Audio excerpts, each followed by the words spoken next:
one of the most popular utility aircraft ever produced. The short 330 and 360 range were a series of aircraft not built to win sales through their external aesthetics, but instead through the promise of a roomy, rugged transport plane that could fly into just about any airfield in the world under any conditions, and became a lifeline for many of the most remote regions that required vital air transport corridors.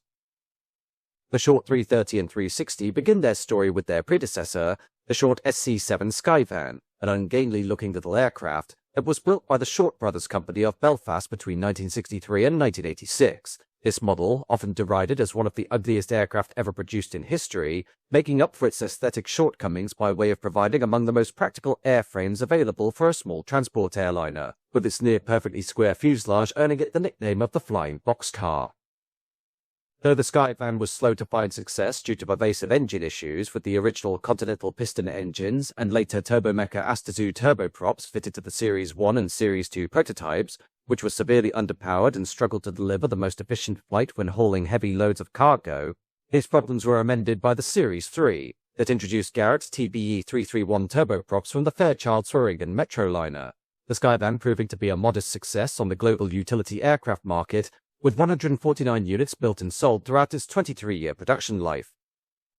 However, while the Skyvan was a sturdy and reliable airliner, Short soon realized that it was better suited to flying conditions in less developed areas of the world, and that a similar but refined and capacious aircraft would have a greater attraction to airlines providing feeder services in sophisticated markets, thus meaning that, while the Skyvan remained in production, a follow-up design was investigated that would have a capacity of 30 seats, so as to appeal for the emerging market for American commuter carrier airlines, specifically those operating to small, rugged, and often improvised airfields located in the Midwest, Alaska, and the Hawaiian Islands.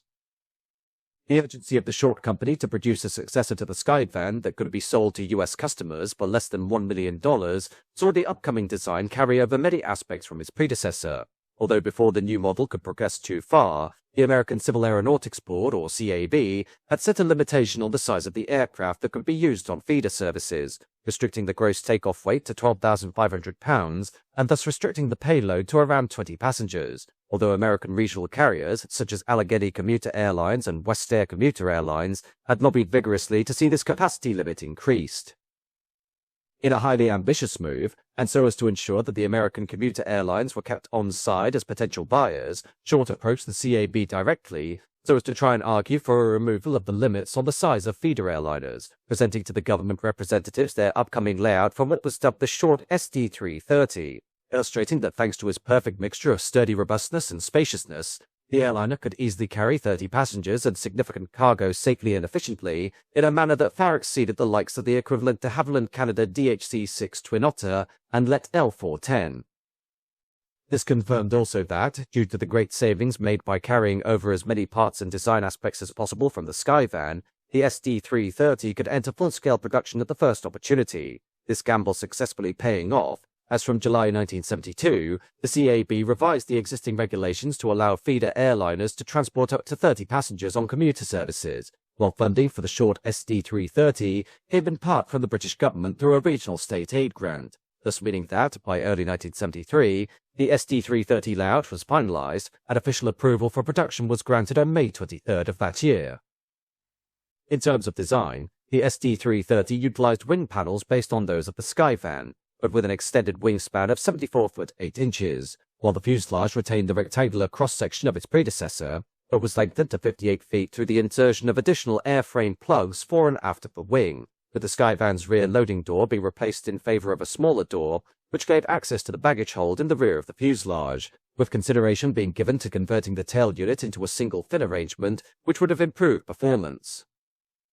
This proposal, however, was struck on cost grounds, and consequently led to the twin fin and rudder layout of the Skyvan being retained, the main wheel units being capable of semi-retracting into sponsons projecting from the fuselage sides, which allowed the fuselage floor to be nearer to the ground for easier loading and unloading, while offering some protection to the cabin in the event of a belly landing. The SD330 being powered by a pair of Pratt & Whitney Canada PT6A45 engines, driving 5-bladed propellers that provided increased power, but with reduced noise levels. The internal seating arrangement for the 30-passenger capacity of the airliner was a configuration of 2 seats on the starboard side and 1 on the port side with an offset aisle, although alternatively, the interior could easily be converted for the mixed traffic role, with around 18 passengers in a rear cabin separated by a bulkhead from the forward freight compartment. The fuselage frame spacing being rearranged to allow a larger window to be situated at every seat row, and the cabin was sufficiently tall to enable passengers to stand and walk about comfortably, while air conditioning, overhead lockers, and a galley toilet were all added to improve passenger appeal over the comparatively Spartan offerings of previous Feederliners. Market research and customer clinics undertaken by the short development team predicted a demand for around 300 aircraft on the American market alone during the period from 1972 to 1981. This enthusiasm added to by the fact that thanks to its rapid development time due to the sharing of parts with a pre-existing Skyvan, the SD330 could enter the marketplace with absolutely no rivals due to the company itself having instigated amendments to the restrictive policies of the CAB while having a near fully designed production aircraft ready to enter mass assembly. The general principles of the aircraft, in the context of the feederliner market, being years ahead of the competition, even though the model was unpressurized, with its closest current rival, the Fairchild-Swearingen Metroliner, being a comparatively cramped airliner due to its pressurized oval fuselage cross-section.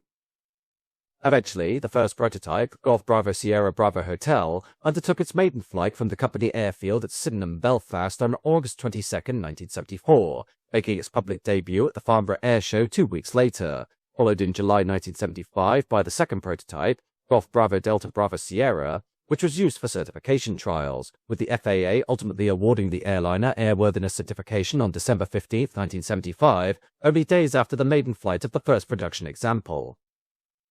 The highly insular and extremely demanding North American market was immediately interested in the SD330, with launch customer for the type being Canadian regional carrier Tyne Air, which employed these models from August 24, 1976, on services between Lethbridge, Calgary, and the notorious Edmonton City Centre Airport that sat less than 1.5 miles from the skyscrapers of the downtown area, while Command Airways of Poughkeepsie in upstate New York followed suit on October 18, 1976, using the third production example on feeder services into New York's John F. Kennedy and LaGuardia airports, from points which included Boston, Burlington, and White Plains.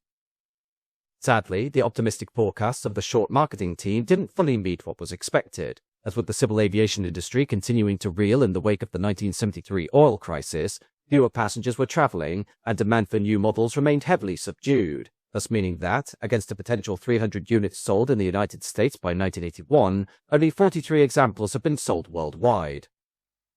Early European customers included Germany's DLT, while the first UK-based customer for the airliner was Logan Air, who employed the SD330 on its Translink feeder service to Glasgow Prestwick from Edinburgh and Aberdeen during July 1979, replacing similar links flown by Vickers Viscount aircraft on hire to British Airways, this service being subsidised by the Scottish Airports Division of the British Airports Authority, with the aim of making it easier for Scottish travellers to connect with transatlantic services at Prestwick instead of flying via London.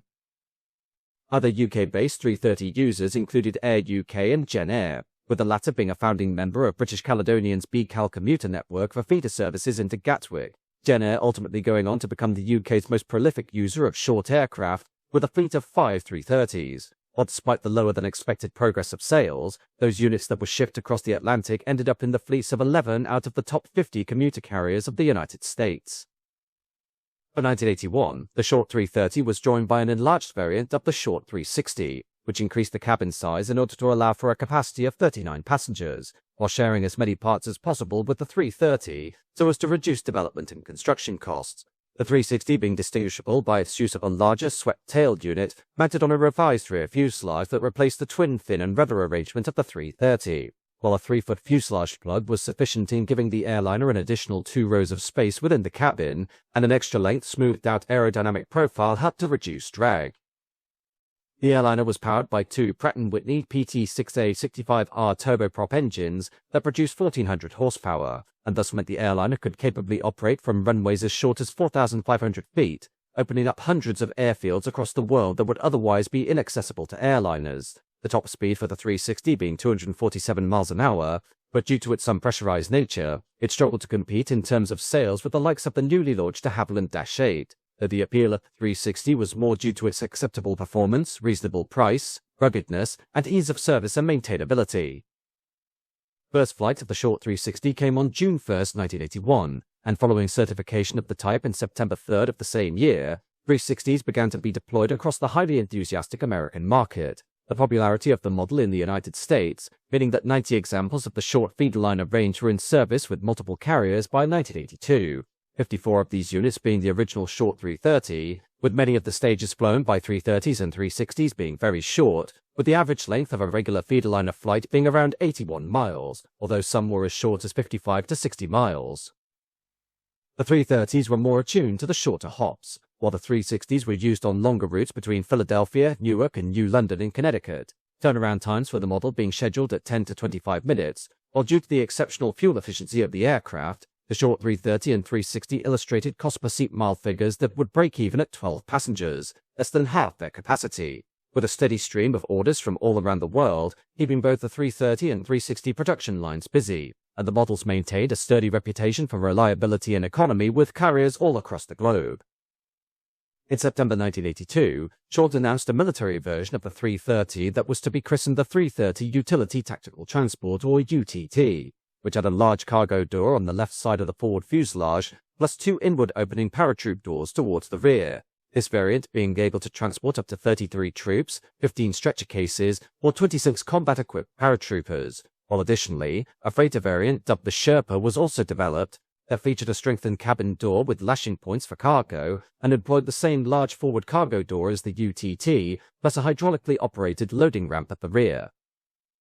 Both of these models were intended for use in a wide range of military roles, although in reality the UTT saw very little interest, with 2 examples bought by the Royal Thai Army, 2 by the Royal Thai Police, and 1 by the Royal Thai Navy, together with a few others to various military and civil users, although the Sherpa cargo model fared much better and gained important orders from all over the world, primarily in developing countries in Africa, South America, the Caribbean, and Southeast Asia.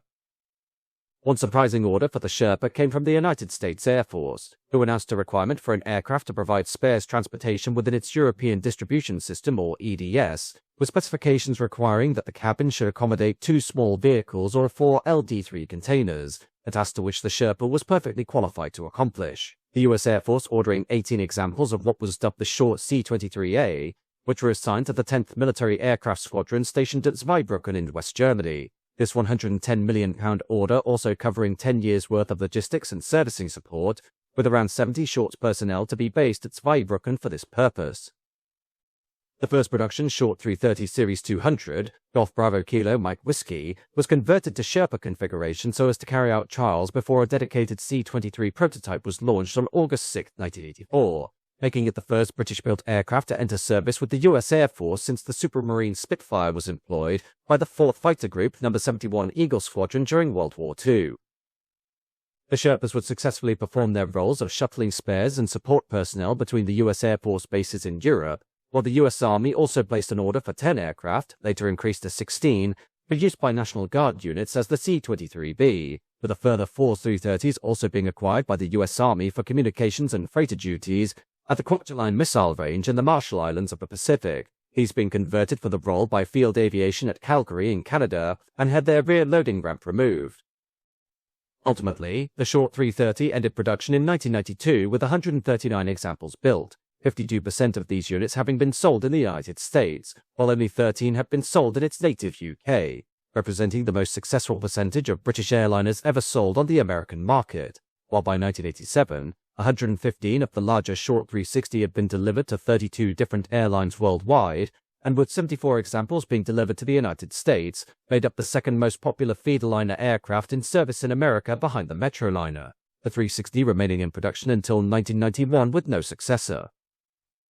However, proposals have been made in 1985 to release a third generation of the type dubbed the Short 450, a stretch variant of the 360 that was to be built in partnership with Embraer of Brazil, following the completion of Short's contract to build Embraer Tucano trainers under license, the Short 450 being outlined as an unpressurized 48-seater Feederliner that was powered by new generation turboprops and capable of a cruising speed of 150 miles an hour at a maximum range of 400 nautical miles. Though in the end, after scrutinizing the project's potential competitors, several of which demanded pressurized aircraft so as to increase fuel efficiency at higher altitudes, Short opted not to follow through with the project, making the 330 and 360 the final Short designs to be built, before the company became fully absorbed into the Bombardier Group in 1989. By the end of the 1990s, due to the 330 and 360 having largely been succeeded by new generations of regional jets, such as the Embraer ERJ and Canadair CRJ, which could provide faster performance at higher altitudes while not sacrificing on capacity or short-field performance, these models have been widely removed from the fleets of mainstream carriers. But they instead proved popular figures on the second-hand market among numerous smaller carriers specializing in parcels and light freight carriage, especially under contract to distribution companies such as FedEx and TNT. Meanwhile, the US Air Force fleet of 18 Sherpas was withdrawn from service in Europe in November 1990 and ferried to the US for disposal, though in December 1997, 7 units were sold to the United States Forest Service, the US Army maintaining its own fleet of Sherpas until January 2014, whereupon they were placed into storage, with 22 examples being earmarked as replacements for the former US Air Force aircraft with the Forest Service. Another attribute of the short 330 and 360 was its superb safety record, as despite its generally rough operations into airports with difficult conditions, the short 330 was involved in 16 hull loss incidents, of which only 3 were fatal, resulting in the cumulative deaths of 37 people, while the short 360 was involved in 15 hull loss incidents, of which only 6 were fatal, and resulted in the deaths of 76 people. The first incident involving either type being on October 22, 1985, when a CAAC short 360 overran the runway while landing at NC Zhujiaping Airport in Hubei Province, China, leading to no injuries but caused the airframe to be written off. The first fatal incident involving these models took place on December 30, 1987, when Philippine Airlines Flight 443, a short 360 en route from Cebu to Iligan, crashed into the slopes of Mount Karaim while on final approach, resulting in the deaths of all 15 people aboard. Meanwhile, the first fatal incident involving the short 330 took place on August 3, 1989, when Olympic Aviation Flight 545, running a service from Thessaloniki to Samos, crashed into the side of Mount Kirkis while on approach to Samos, causing the deaths of all 34 people aboard, and making it the worst incident involving either the short 330 or 360. While the worst incident for the 360 took place on August 21, 2004, when a Venezuelan Air Force example en route from La Orquilla to El Libertador crashed into Mount El Perico while on descent, leading to the deaths of all 30 people aboard. The latest incident involving either the short 330 or 360 occurred on December 23, 2021, when a Malu Aviation short 360, flying from Goma to Shabunda in the Democratic Republic of the Congo, crashed 12 miles short of its destination in an area of thick forest, leading to the deaths of all 5 aboard the airliner. Today, while the short 330 and 360 no longer operate in passenger service, these airliners have found a successful niche in the role of cargo aircraft, and maintain strong numbers with various carriers across the globe in providing vital freight transport to some of the most remote regions in the world, especially in developing countries, where their reputation for rugged, reliable, and economic service makes them the must-have choice for airlines operating on a budget. While the legacy of these often overlooked aircraft is frequently forgotten due to their utilitarian nature, they proved that the British aircraft manufacturers could, under the right circumstances, provide the highly insular American market with a successful model that was the backbone of many regional feeder airlines, opening up new destinations to regional air travel with a design that was years ahead of its rivals.